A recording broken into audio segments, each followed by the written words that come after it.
bahwa tarif royalti ini yang sekarang ini yang 2% untuk pertunjukan itu kemungkinan bisa lah kita mintakan untuk dinaikkan supaya pencipta itu mendapatkan hak lebih banyak.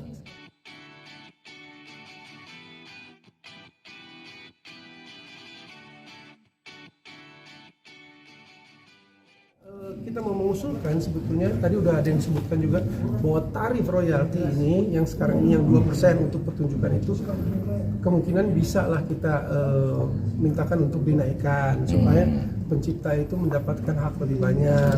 Kita belum tahu berapa ya, 3%, 4%, 5%. Kalau kita sih sebagai performer, penyanyi, pemusik itu mau ikut ya. Kita tidak punya niat yang buruk sebagai teman, apalagi teman sesama band ya. Sebenarnya tidak kan punya niat buruk bahwa kita tidak membayar royalti. Kita ada sistem yang harus diikuti, ada sistem yang mesti dibangun dengan tertib ya.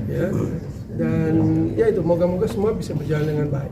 Mas kan yang sebenarnya ini jangan karena masalah ini menyerang salah satu profesi itu yang nggak boleh. Mas terkait dengan masalah LMK sendiri kan memang secara undang-undang sudah jelas, tapi ada satu hal yang mungkin banyak orang perdebatkan adalah masalah etika. Mungkin kayak Mas Once dengan Dewanya atau Mas Semi dengan Krispatinya dulu. Itu seperti apa mungkin? Saya bisa begini.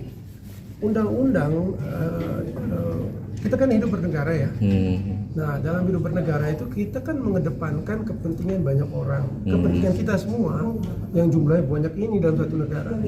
Itu kita dari kecil diajarkan, ya kan? Suka ikut PMP nggak zaman dulu? Iya. Mana yang harus dilakukan? Kepentingan orang banyak atau kepentingan pribadi atau golongan? Betul. Kita selalu diajarkan cobalah peduli dengan orang lain, dengan jumlah dengan banyak orang ya.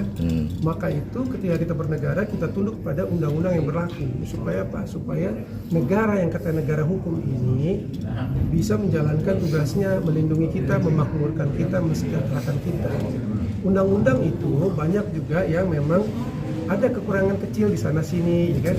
Tapi harus berjalan untuk kepentingan bersama. Jadi harus ada keinginan yang sifatnya gotong royong, kita semua katanya kita bangsa Indonesia kan mengenal seperti itu, semangat seperti itu. Nah, kalau soal etika sebenarnya undang-undang itu adalah panduan etika, gitu ya. Panduan etika bahwa itulah yang benar untuk kita semua hidup bernegara, ya kan? Sopan santun ada juga tentu, ya kan?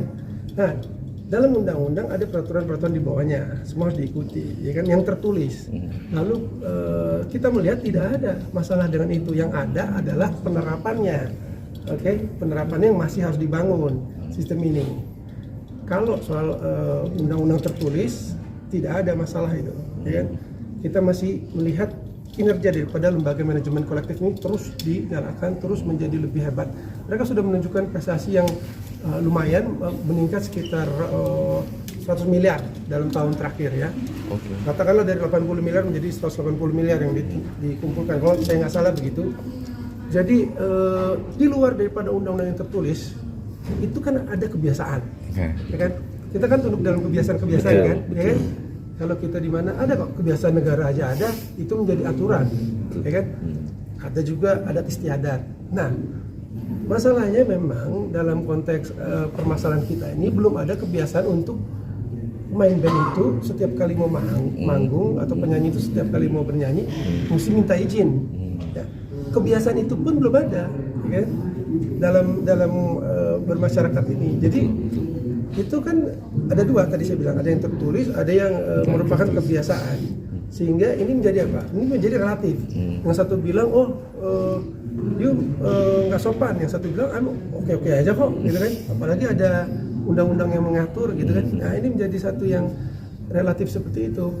Jadi kalau kita mau tunduk pada undang-undang yang berlaku, aturan yang berlaku, ya kan. Kemana aturan itu mengatur, kita usung terus wibawa negara. Wibawa negara dalam hal ini dalam soal pengumpulan dan perlindungan hak cipta.